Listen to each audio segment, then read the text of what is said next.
Chapter 2. The Ambush. Morning came quickly enough. Tanya was the first to wake. She turned to look over at the still sleeping ranger and raised a brow.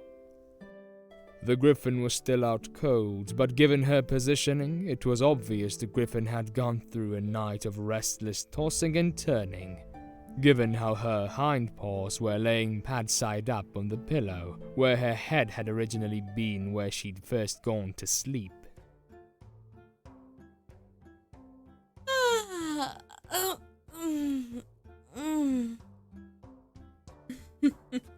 Still a flipper, I see. Tanya crawled out of the bed and threw off the covers to expose the sleeping griffin to the invading sunlight. With the covers off, Tanya could now see her publicly stoic friend in all her scantily dressed glory. Tanya couldn't help but notice the kitten print panties looking up at her from the ranger's posterior. Wow. She shook her head at the griffin before giving the ranger's rear a slap in an attempt to rouse her friend. Tanya rolled her eyes at the griffin's response before giving a slight shrug and proceeding to shake the ranger awake. Come on, Risa. Time to get up! Alright. I'm up. Sheesh. Risa made an exaggerated stretch as she willed herself to get up. Wow, I really needed that nap. Oh, I slept like a champ. Risa lazily rolled out of the bed before walking towards her clothes. You ready to do this? She asked Tanya as she began pulling up her pants. You know you can always back out. I won't judge you. Tanya scoffed as she began to redress herself. I already survived another one of your monstrous wedgies. This dragoness is nothing. Risa finished putting on the rest of her clothes. That's the spirit. This dragon queen is going down. Maybe if we're lucky, we'll even catch her off guard when she's sleeping. Easy money, Tanya. I can't believe I hadn't thought of this sooner. We're gonna be rich by the end of this. Or barbecue food. I just really hope everything goes according to plan. Tanya replied as she re-equipped herself with her gear. She clicked her tongue against the roof of her beak a few times as she did so, something she always did when occupying herself with a mundane task. Aww, you still do that tongue-clicking thing. Risa commented with a slight stretch as she put on the rest of her gear and fastened her sword belt and crossbow holster to her waist. Never stopped, she replied. Claudia still does it too, you know. Though it's a lot more quiet when she does it. Well, I think it's cute. And how's your older sis doing these days? Risa asked as she slipped her travel pack back on over her cloak. Our older sis is doing pretty well. Tanya nodded before continuing. She's one of the best mages we have so far. She's making quite the reputation for herself at our mages guild. She's already defeated 2 rogue mages on her own, and that's saying something considering most guild members do missions like that in pairs. Risa raised a brow. Rogue mages, huh? That's pretty crazy. What'd they do to get themselves on the guild's hit list? Well, one was recruiting mercenaries to raid villages in the north, while the other was dabbling in necromancy. You know, the kind that's strictly prohibited in the guild. Oh, damn. She must be getting pretty strong to be taking on rogues by herself. Tanya slung a worn-looking satchel over her shoulder and gave the griffin a proud nod. Oh, certainly. She's definitely one of our best, that's for sure. So, what's the plan moving forward? I'm glad you asked. Here, let's get our bearings first. Risa pulled out an old piece of parchment from her pack and proceeded to lay it out on the night table. Okay, so we're here. Risa pointed at a small cluster of brown blocks on the parchment representing the village they were currently in. The dragoness lives about 120 miles west of here. She said as she trailed her finger over the map. crossing a large forest area that led into a swamp before moving downwards until eventually stopping at the picture of a castle nestled high in the neighboring mountains. If we follow the Erebus River downstream, we won't have any trouble finding it. It's a pretty long journey on foot, but I've got enough camping supplies for the both of us. Any questions? Risa turned back to Tanya with an eager smile. That's still roughly a week-long trip. Lots of bandits and lowlifes function through the area between here and there. So we'll have to keep our guard up while we're traveling. Tanya took a moment to study the map further, her fingers wrapped against the wooden table once more as she analyzed the route. Do you know any safer roads outside of cutting through the forest? It might be safer to take the main trail around. Risa nodded at Tanya's analysis before examining the map once more. The ranger drew her talon along the parchment as she spoke. Well, cutting through the forest and following the river would be the fastest. But we could always travel the main route west until we absolutely need to hit the forest. It'll take longer, but there's no denying it would be safer. Once we enter the Great Plains, we'll need to be careful. I hear bandits are becoming more prevalent along the roads there. Not to mention the infestation of gnolls is always a problem. From the plains, we'll have to leave the path to head through the White Marsh Forest.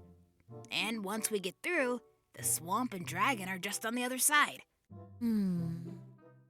Tanya was silent for a good bit as she continued to study the map and tap against the table with her talons. Do you have any mounts in mind? Or were you planning on just traveling by foot? If it's the latter, I'd prefer to secure us a few mounts if you don't mind.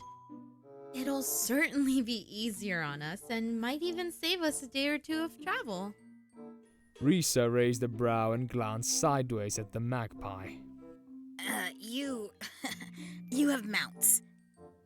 The guild has mounts now? Are you serious? Tanya raised a hand and quickly shook her head with a polite smile. Oh, no, we don't.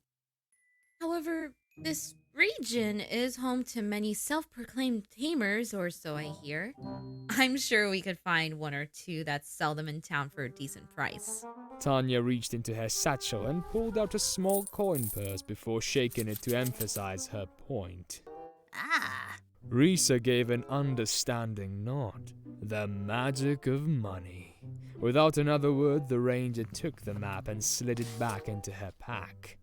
Well, if you've got the coin for it, then by all means. Shall we get going then?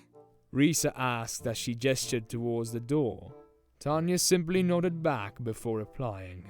Of course. Let's get to work.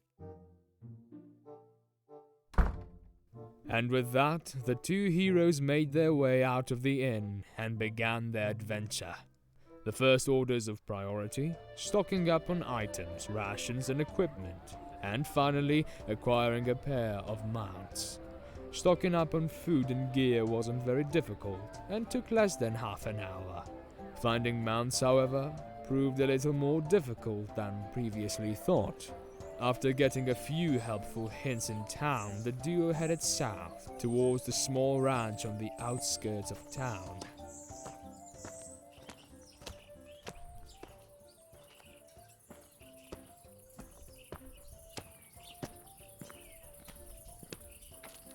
Unlike most farms which commonly housed your typical feral animals and livestock, the ranch they were now approaching was exclusively filled with massive insect-like creatures. In fact, many of the mounts resembled something akin to giant rhinoceros beetles.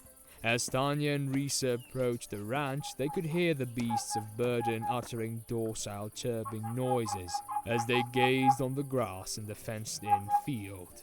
Adjacent to the field of mounts stood a single refined-looking hut with a sign out front labeled Rancher. Risa opted to remain outside as to not scare away their only chance of acquiring the mounts for their journey, leaving the mage to enter the small hut alone to barter a price. After about 10 minutes, the magpie finally re-emerged from the hut with a short, stubby male raccoon in overalls. The raccoon looked a bit frazzled as he walked out with the mage. The rancher got even more nervous as he laid eyes on Risa. So this is the companion you mentioned earlier? He asked Tanya, who merely nodded in response, leaving the raccoon to continue. Yes. Well, allow me to get a pair of mounts for the two of you then. The rancher then quickly hurried off to the fields to retrieve a pair of rollcar for the two adventurers. When he was out of earshot, Tanya couldn't help but lean over and whisper to Risa. I caught him trying to sell his mounts at triple the going rate.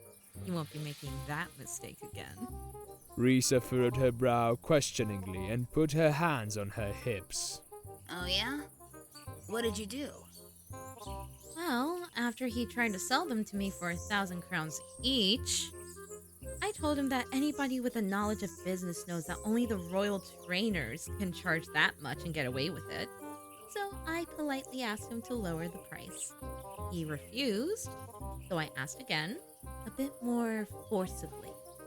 And when that failed, I took a page out of your playbook and gave his underpants a good yank or two until he agreed to sell for a more decent rate. Tanya couldn't help but smile as she retold the event in further detail while the two watched the raccoon coral a few of the rollcar off in the distance. Risa couldn't help but grin as she watched the raccoon hobble his way around the mounts. Looks like all of our bonding sessions are finally paying off. Great job, Tanya. I'm proud of you, girl. Risa said as she embraced the mage in an affectionate bear hug. Tanya did her best to return the hug before Risa finally released the magpie from her embrace.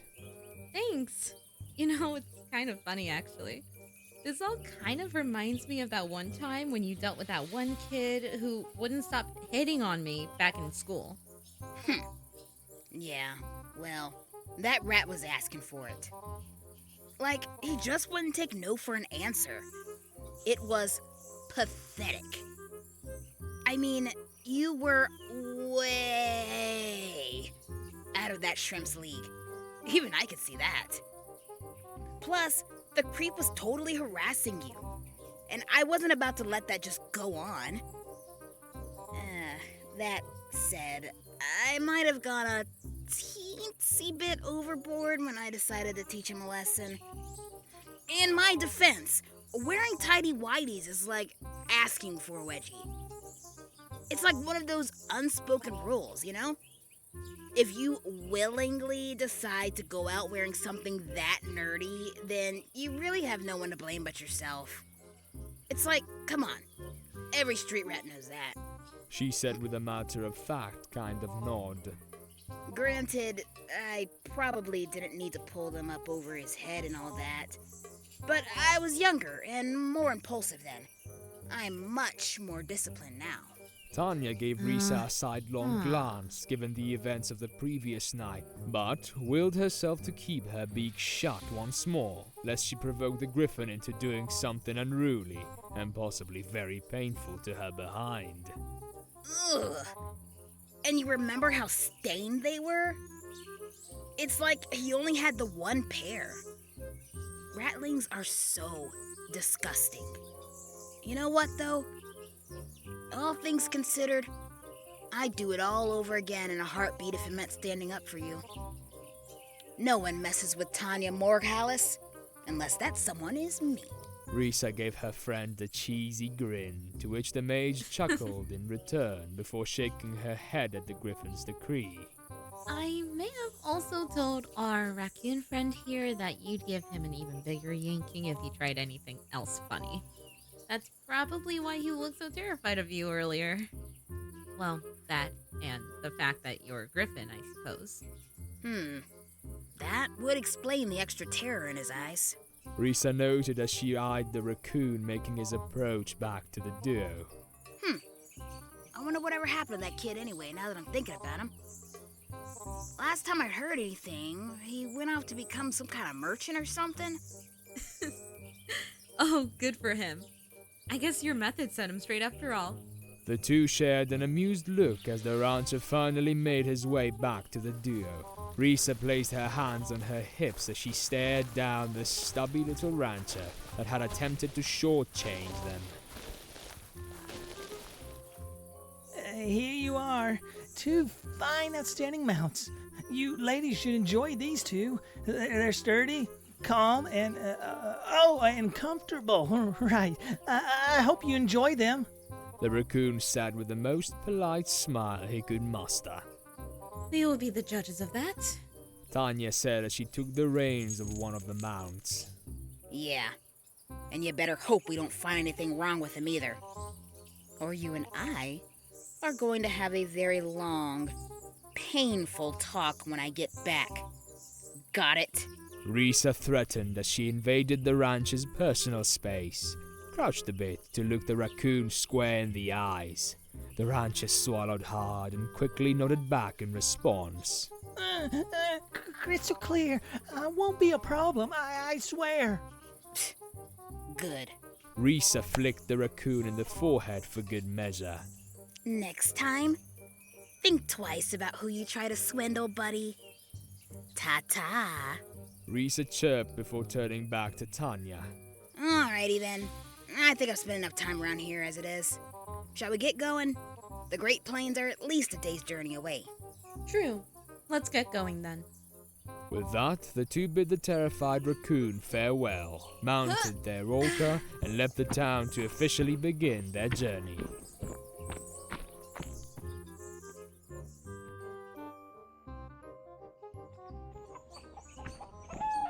The two adventurers made their way along the main trail for some time. They crossed paths with various travelers and merchants for the first couple of hours. But as they eventually grew closer to the wild plains, they saw less and less traffic along the road, until it was wildlife excluded. Just the two of them for as far as the eye could see. The wind swept tall grass, flitted around them as they continued to travel along the main road, which seemed to go on for miles. Tanya and Risa traveled along the road for several hours without interruption, allowing the two of them to make great time on their journey. Perhaps this would be an easy adventure after all. Their conversations were short at best as Tanya kept her eyes locked on the horizon for any signs of highwaymen and local bandits, while Risa kept her head on a constant swivel to check for possible ambushes. The two adventurers continued their journey. They eventually began to see a small wood line begin to rise up from under the horizon ahead of them. With every passing minute on the road, the wood line seemed to grow taller and larger as the two travelers made their way to it. As the two of them drew near to the forested area, the local sounds of various wildlife began to gradually die down to a whisper, until, eventually, the whole surrounding area was left completely silent. Risa suddenly stopped her mount and lifted a hand to signal the mage. Tanya, stop. Something doesn't feel right, she said in a hushed voice. Tanya slowed her mount and began to look around. What is it?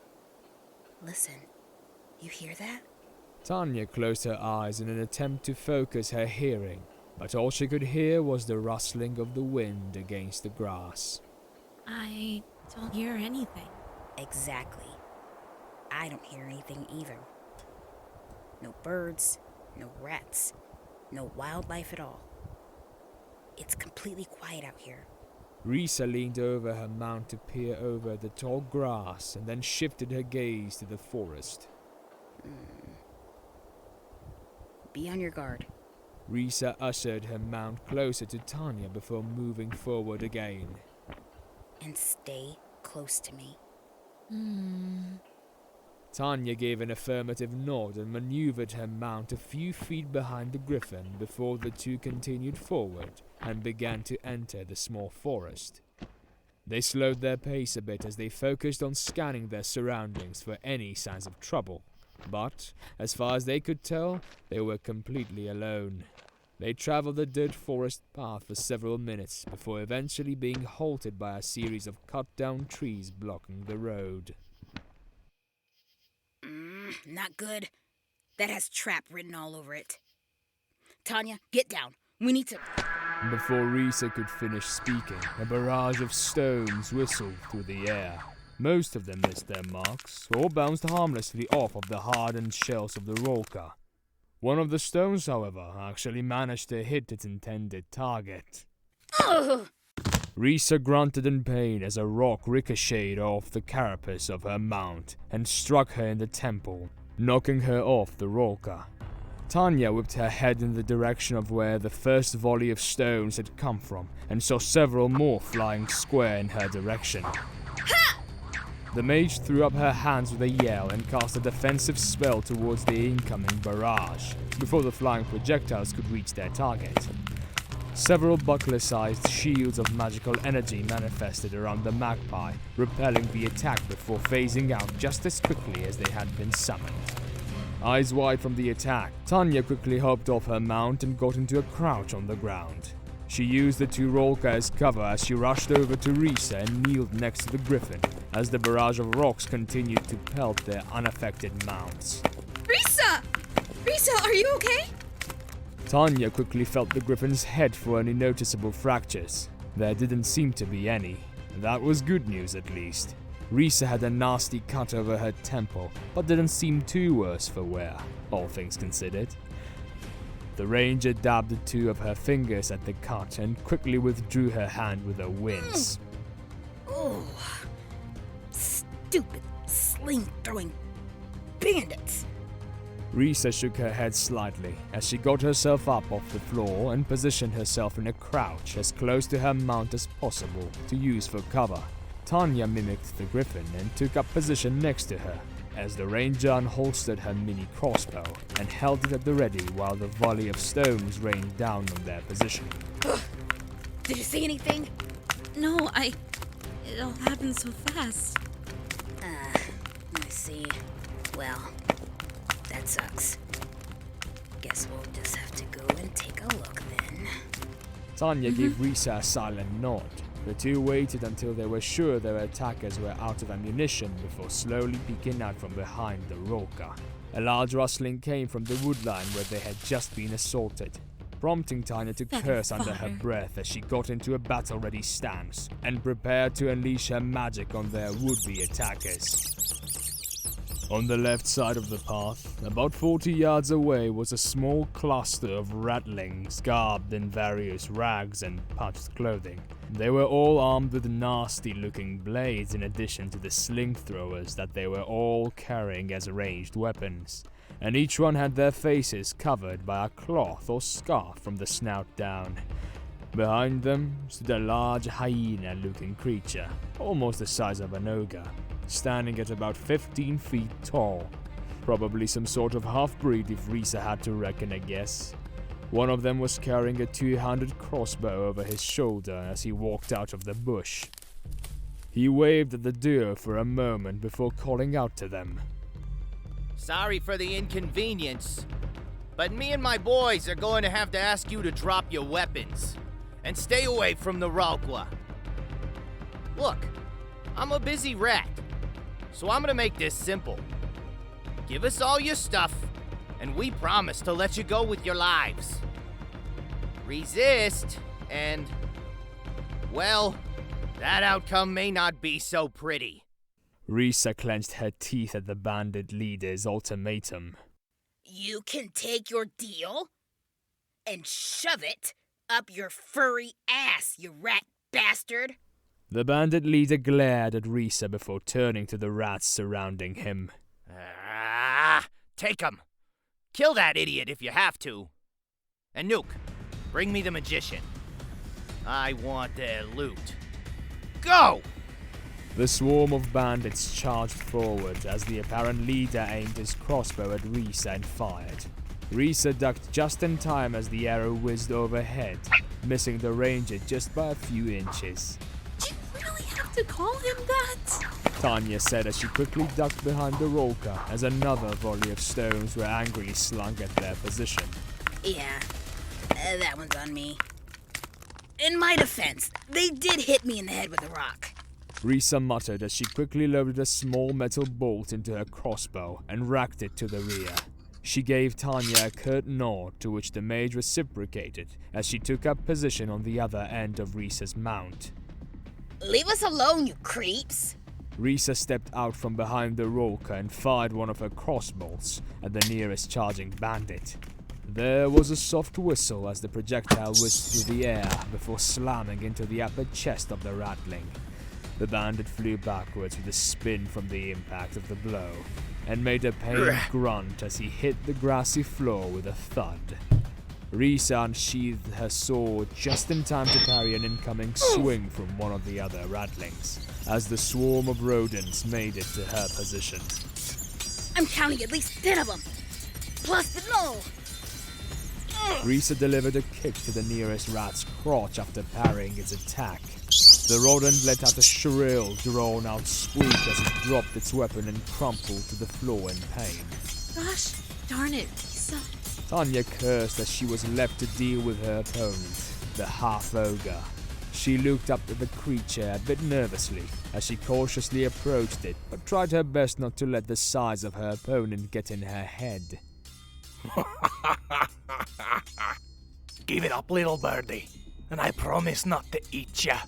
The hyena brandished a large, overgrown axe in the magpie's direction as it taunted her. Tanya narrowed her eyes at the comment and focused her magic to unleash a defensive spell. You're gonna have to catch me first, big guy. The hyena lurched forward with a snarl and attempted to grab at the mage, but before he could reach her, Tanya used a simple invisibility spell to vanish from plain sight. The hyena stopped mid-lunge and looked around in confusion. That's not fair! Not wanting to lose its quarry, the hyena began frantically swatting at the air around him in a desperate attempt to find the hidden mage. I'll find you! While Tanya kept the overgrown hyena stuck in a game of cat and mouse, the rat bandits had nearly managed to fully surround Risa as they assaulted the ranger with blow after blow. The bandits maneuvered themselves around the griffin in an attempt to keep her boxed in. Most of them were just sporting one-handed swords or halberds, which wasn't too much of a problem to deal with for the ranger. It was the bandit leader that Risa was worried about. The rat in question had opted to stand several paces back from the scuffle and was simply waiting for the right time to pick his shot with his crossbow. Risa parried 2 oncoming attacks and then quickly dived out of the way to dodge another arrow aimed at her blind spot. She quickly rolled to her feet and assumed her defensive stance just in time to parry another series of strikes. Who are you creeps anyway? Risa grunted out as she dodged and parried away at their relentless attack. They were uncoordinated and sloppy in their efforts, showing little to no technique in their advances, which often led them open to counterattacks. Risa grinned to herself. These guys were amateurs. It wouldn't be long before one of them made a mistake. As if on cue, one of the bandits behind her let out a sharp cry as he sprang forward to strike her down with his axe. Risa simply sidestepped the road in mid-spin and parried the blow before countering with a powerful knee to the rat's stomach. The injured rodent let out an involuntary gasp of air, followed by several ragged coughs before Risa delivered a swift right hook with the pommel of her sword to knock him out cold. You guys should just call it quits. You're already 3 men down, and despite your best efforts, fighting you is just kinda sad if I'm being honest, said the ranger after dodging another set of wild swings from her would-be attackers and holstered her crossbow. Why does everyone always have to make this so difficult? Just give us your money and we'll let you go! One of the bandits spat with a scowl. Risa had to admit, they might not have been organized or well-trained, but they sure were persistent. Like we have any money to give you sods. Bugger off and bother someone else. Risa unleashed a flurry of strikes from her sword, forcing the rats to either back away or risk getting sliced to ribbons. The bandit leader fired another arrow in Risa's direction to slow the ranger's attack and shift the momentum of the fight. Seeing the attack coming, Risa quickly sidestepped the arrow. giving the bandit leader a passing glance while the rest of the ratlings attempted to regroup themselves. Out of the corner of Risa's eye, she noticed a pair of rats scurry out of the bushes and hop onto her mount to ride it away from the skirmish. Hey, get back here! Risa called out the offending rats before having to fend off another wave of blows from her attackers as they attempted to surround her once more. The band of brigands managed to launch a counterattack in a more or less synchronized fashion, putting the griffin on her heels as the swarm of rodents attempted to wear the ranger down. The attack had been so furious that in the rush of the battle, Risa had lost track of one of the bandits and hadn't noticed when the rat had circled around behind her. Risa managed to wound the two of the more aggressive bandits during their offensive and put a third down for good as she ran him through with her blade, shifting the momentum of the fight right back into her favor. While all of this was going on, the two rats from earlier, now finished with moving Risa's talker to a safer location, were now back to do the same with Tanya's mount. Unlike Risa, the mage was too preoccupied at the moment to notice. The burly hyena swatted the air around him, but each time missed the invisible magpie. She attempted a few offensive attacks towards the hyena's legs to bind the creature, but only got a few half-hearted grunts for her efforts. At this point, she figured she'd have to improvise if she was going to have any chance of putting the half-ogre down, if only temporarily to get some actual breathing space away from the large brute. If tripping the hyena up with her magic wasn't going to work, then she'd have to use something else to trip him up instead. Tanya grabbed the ogre's pants with her magic and made a downward tugging motion. The hyena's trousers dropped to his ankles, eliciting a surprised grasp from the large beast as he was pantsed. The half-ogre immediately reached for his pants when a blast of ice struck him in the head, reverting his attention back to the mage. Tanya, not wanting to lose the advantage, continued to blast the hyena with spell after spell in an attempt to provoke the beast to chase her. Come here. Enraged at Tanya's constant elemental attacks, the irritated half-ogre hobbled after the little mage until it inevitably stumbled over and hit the ground with a heavy thud.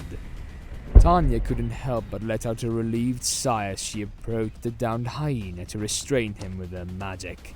Unfortunately, that had been enough to alert the hyena of her presence, and as soon as she moved within range, he suddenly clubbed her away with his hand.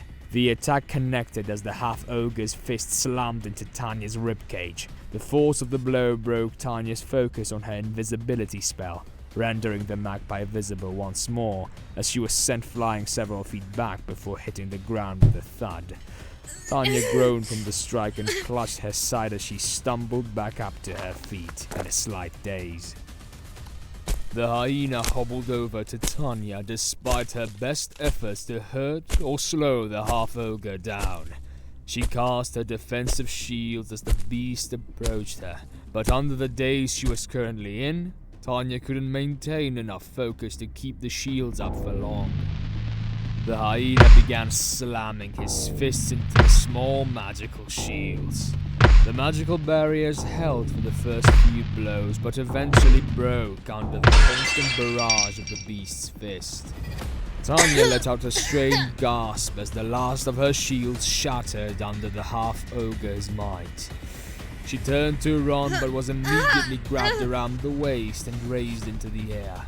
Tanya squirmed and attempted to break herself free from the half-ogre's hold, but before she could do anything, the hyena gave her a quick bop to the head to daze the mage even further.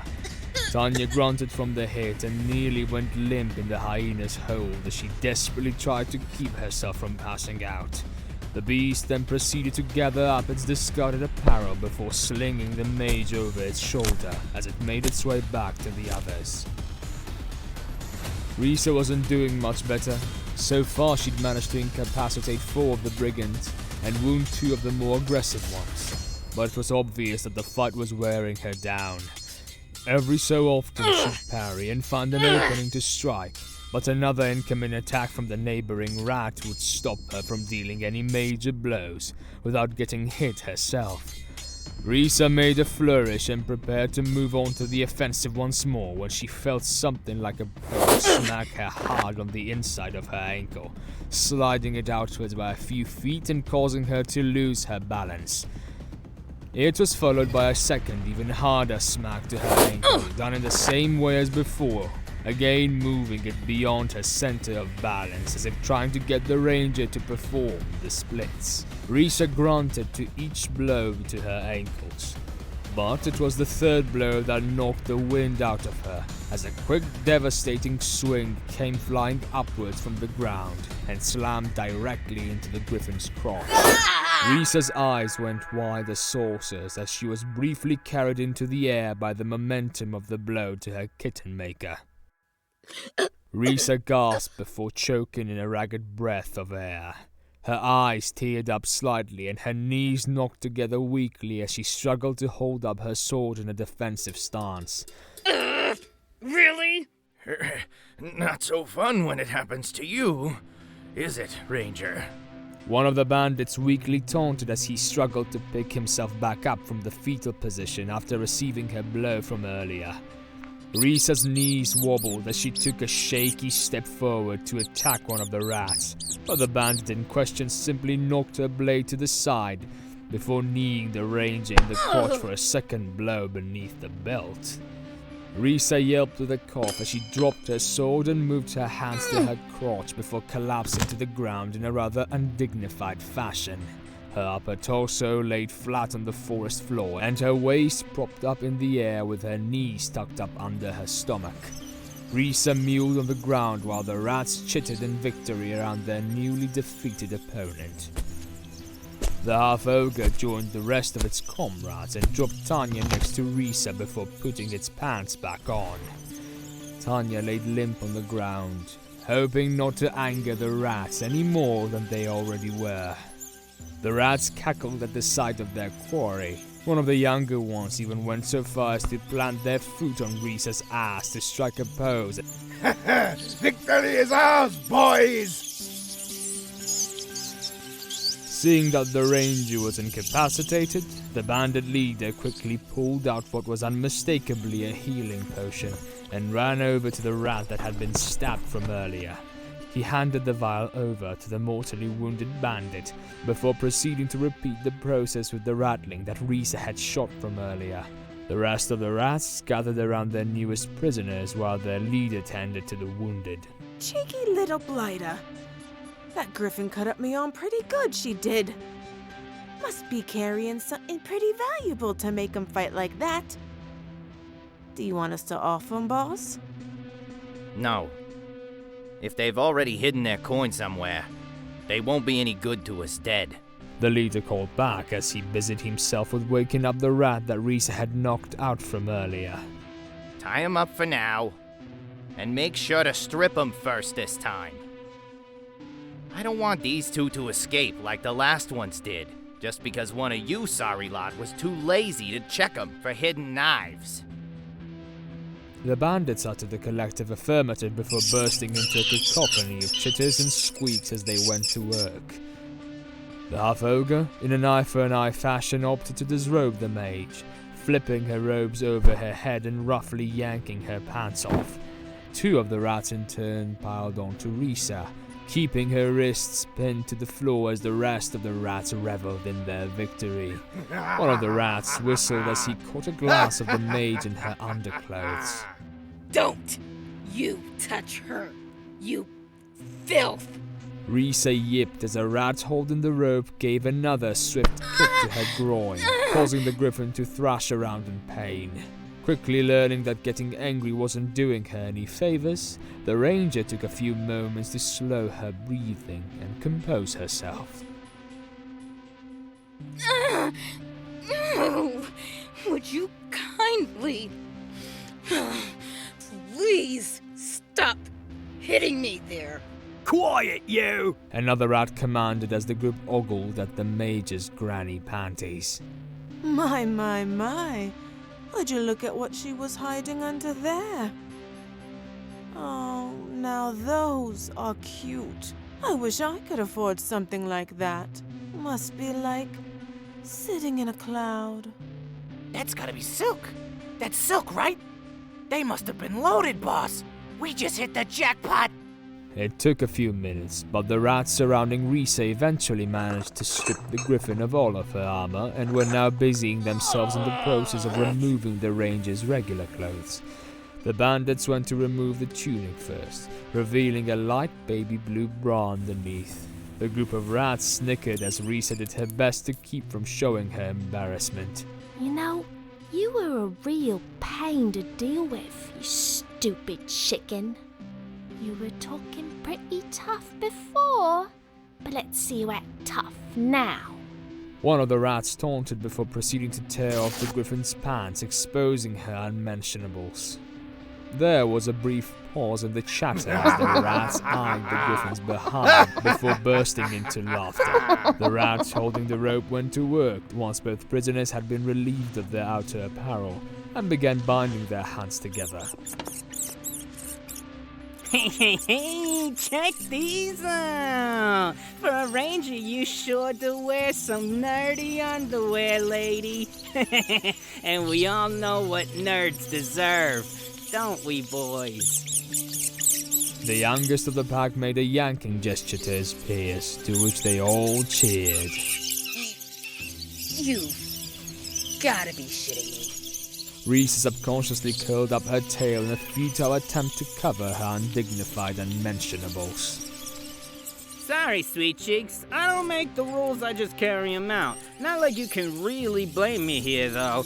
I mean, you're wearing something that should have a tag saying "pull here" sticking out of it. What did you expect was gonna happen? Maybe next time don't dress like such a nerd. The rat quipped as he got behind the griffin and latched onto the back of her waistline with a reverse grip.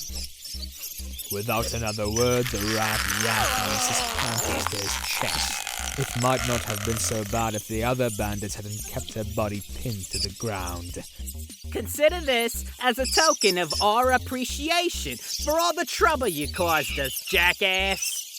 Without another word, the ratling gave the griffin several vicious yanks this way and that. Ow!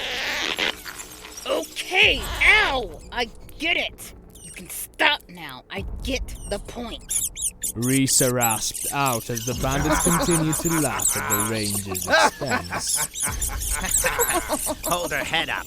I want to see her face while we destroy her nerdy ass. The bandit leader spoke as he rejoined his peers. He was accompanied by the 4 other bandits that Risa had taken out during the fight. They all seemed to be in good health, which was odd considering the fact that Risa was sure she'd stabbed one of them in the gut with her sword. Before she could dwell on that fact for much longer, one of the rats grabbed a fistful of her head feathers and pulled back on them roughly, forcing her to look up at the bandit leader while the rat holding onto her underwear started jumping up and down and taking the back of her waistband with him as he went.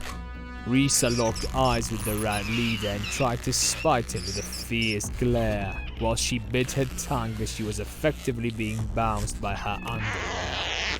She held her glance for as long as she could, only letting whimpers and shrill grunts escape her beak, but eventually couldn't help herself but cave. God! Oh, mother of mercy! Dude, stop! The bandit leader gave Risa a smug, deep-set grin. Yeah, I knew you wouldn't be able to keep that up for long, lady. I like your spirit, though. It gives me something to break while we set up our next ambush. Risa grunted at another harsh yank to her undergarments as she tried to fix the rat leader with a glare once more. The rat merely sniffed at her defiant display. Oh, I'm sure the 2 of you will fetch a nice price at the market. People always need servants, no matter how feisty. And I'm willing to bet the 2 of you would make great footstools for a pack of gnolls. That, or extra food, maybe. He threatened as he stepped closer to examine the ranger. He gave her a strange look as he looked her over and stepped back a few paces with his eyebrows raised in surprise. Wait a minute. I think No. But it can't be. You You're Risa. Risa Rainfeather of House Megalis. You're the reason I can't show my face in white marsh anymore without getting laughed out of town. Risa looked up at the rat incredulously for a moment, but then it hit her. It was him, the little rat punk who'd been harassing Tanya back when they were kids, the same one she'd given an atomic wedgie to in the center of town. Risa swallowed hard as her eyes widened slightly. Oh, crap. So wait, then is that? It is, isn't it? How you doing down there, Tanya? It's me, Henry. The rat waved charmingly at the mage, who was still lying half-conscious on the floor. Tanya grunted as she managed to rotate her hand palm side up before flipping the bandit leader off with her middle finger. The rat leader frowned slightly at the magpie's response. Oh, classy. Well, this just got really interesting, didn't it, boys? Let's show our friends here how we conduct rat justice. The rats broke into a chorus of cheers and chortling laughter as the three of the previously injured bandits joined the one that was currently holding on to the griffin's waistband. Risa groaned as she felt several hands latch onto her underwear. Slowly but surely, the group of ruffians managed to stretch the waistband up Risa's back. The process was deliberate and increasingly uncomfortable, but luckily not as painful as before, making the process somewhat manageable. When the group of rats got the waistband up to her neck, however, they gave a simultaneous series of hard yanks, pulling the stretched out undergarments up and over the griffin's head, before forcibly shoving the panties down over her face, making sure to really rub it in as they hooked the back of her waistband over her beak. Risa yipped in a tone higher than usual, then groaned in submission as her panties were secured on her head. She growled with another bout of struggling, but eventually relented with a tired sigh. Who knew? Maybe this was just the universe getting back at her after what she'd done to Tanya back at the inn. Risa knew when she was defeated, and if having your underwear reacquainted with your forehead meant anything, it was defeat. Are you happy now? Risa said with a muffle from under her makeshift panty mask. Not yet. I expect two adventurers as finely dressed, equipped, and stocked as yourselves must be carrying quite the hefty sum of coin on them. Especially you, Tanya. Hand it over, and we'll let you go. Surely you can remember where you stashed it. Not gonna happen, you big jerk. Risa, attempting to take the attention off Tanya, tried to grab Henry's attention. You know what? I do remember you now. In fact, I remember giving you the biggest wedgie of your whole freaking life. Risa remarked with a laugh, to which one of the rats of the group snickered back before apologizing for their outburst. The bandit leader grit his teeth with an eye twitch. Perhaps you need some motivation. Nuke, motivate the magician if you'd be so kind. Suddenly, the overgrown hyena reached down and grabbed onto Tanya's legs, pinning them in place with one hand while simultaneously grabbing the back of the magician's granny panties with the other and attempting to pull the mage into the air by her waistband. Oh, come on! I didn't even do anything! Tanya yelped with a strain as her underwear invaded her black-feathered rear for the second time in just under 24 hours. The half-ogre laughed at the magpie's response and let go of her leg so he could motivate her properly. The hyena began the process by bouncing the magpie by her silk delicates. Oh, this is way worse than when Risa does it! Tanya squeaked in a wavering voice as she was bounced by her underpants like a ragdoll, with the only exception being her legs flailing and kicking at every yank. are you torturing her? Hurt me, damn you! Risa struggled to get up, but two rats wrestled her down. Ah, but this does hurt you, doesn't it? A lot more than anything I could ever do to you myself anyway. So speak up. Or I'll make things even more uncomfortable for dear Tanya. Harder, Nuke. No! Risa yelled back as she struggled to get back up to her feet.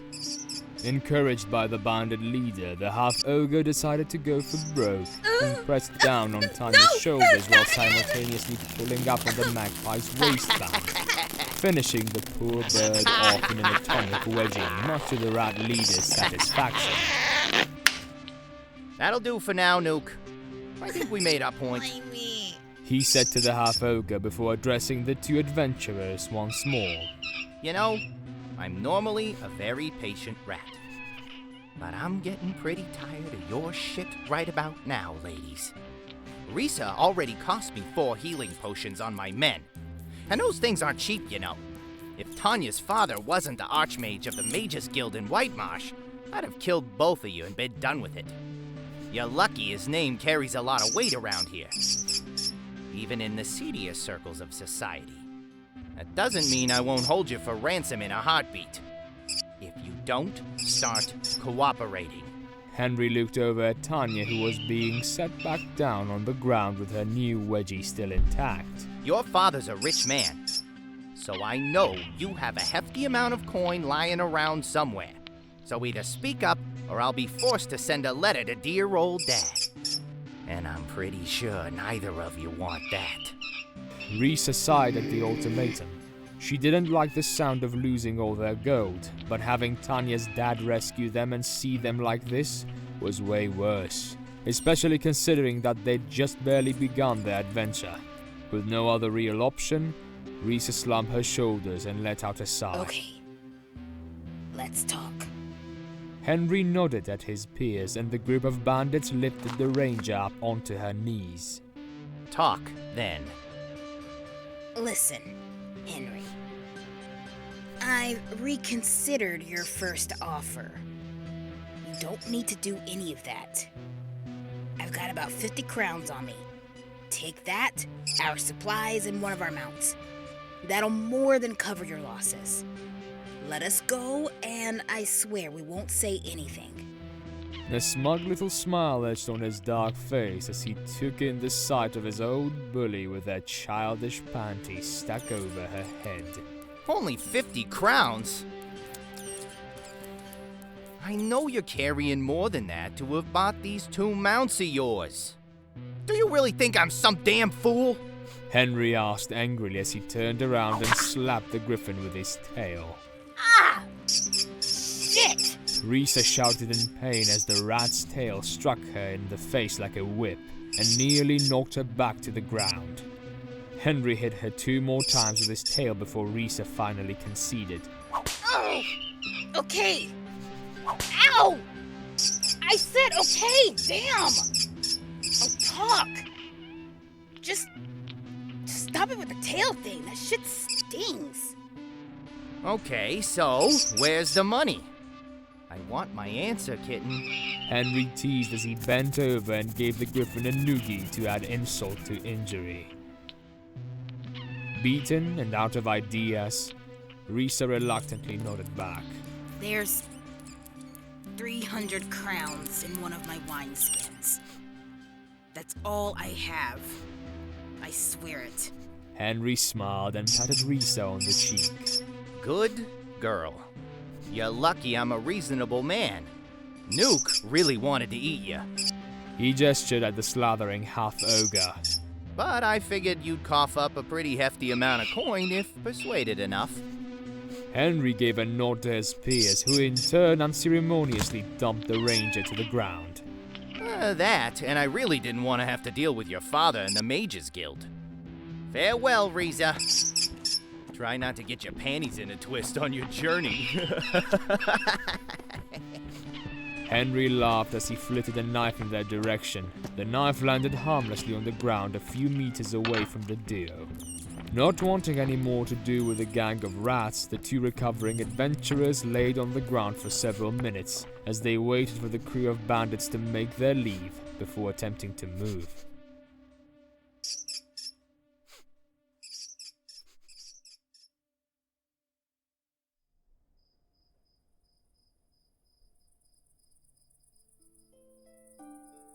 Tanya was the first to attempt getting up once she was certain the rats were out of earshot.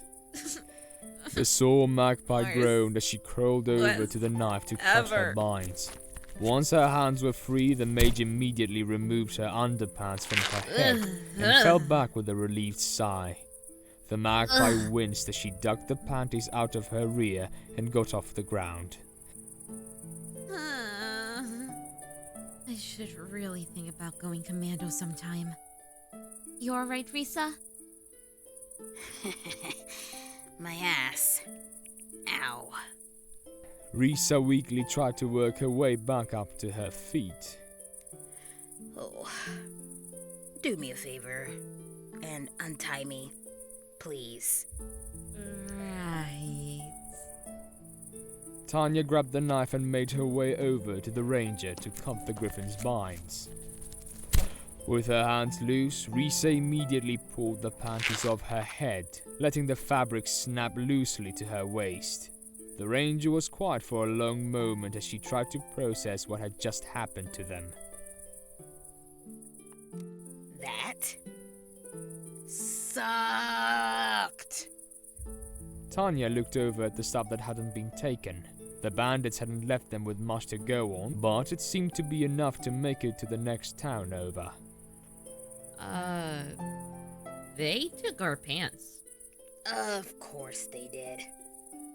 Man, I really hate that guy. Risa cursed under her breath as she looked at her newly stretched out underwear. Oh, you've got to be kidding me. I just bought these. And things were starting out so well, too. Risa said with a sigh as she turned to Tanya. Can't you just magic us up some linen pants or something? The spent maid shook her head tidily at the griffin. Sorry, but I believe there is a town nearby, about the same size as the one we met in. Should be able to get some new clothes there. Really? Well, I suppose that makes sense. I ain't seen anything for miles, so we were about due for a town to pop up sooner or later. How much money do you have left anyway?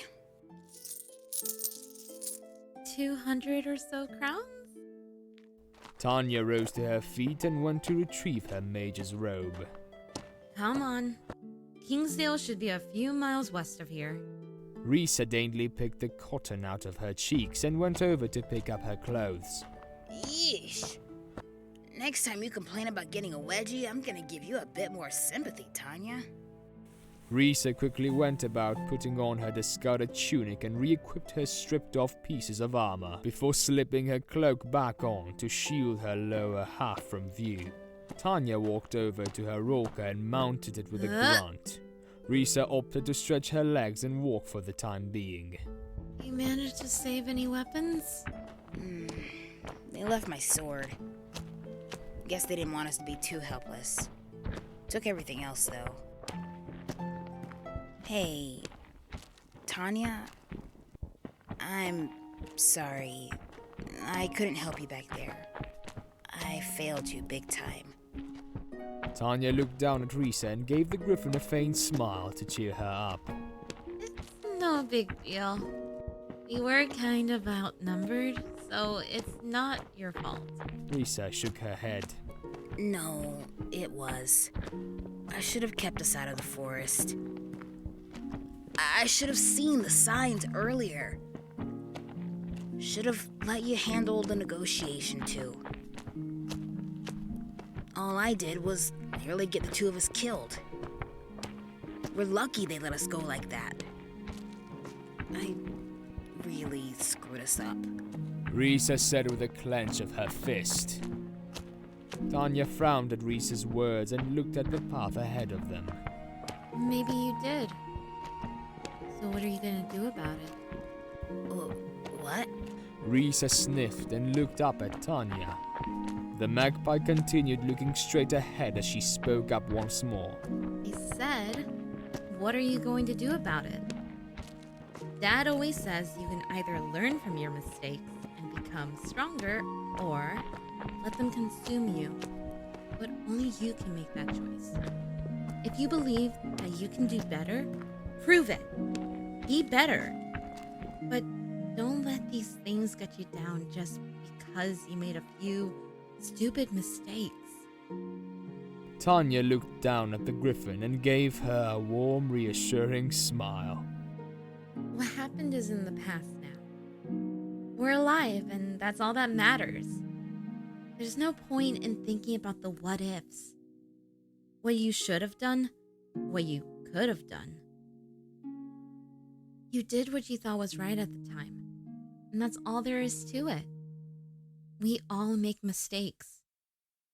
What matters is what you do with yourself after you make those mistakes. Risa was silent for a long time as she thought about Tanya's words. I'll do better, Tanya. I promise. Now, come on. Kingsdale is just a little ways away from here. Risa gave a few pats to the Rokwa's head to get the beast moving again. That's the spirit, Risa. We'll get him next time. Ha! If I ever see any of those rats again, they are so dead. The two companions shared a laugh before setting off on their journey once more. It had been a rough start, but no one ever said it was going to be an easy journey.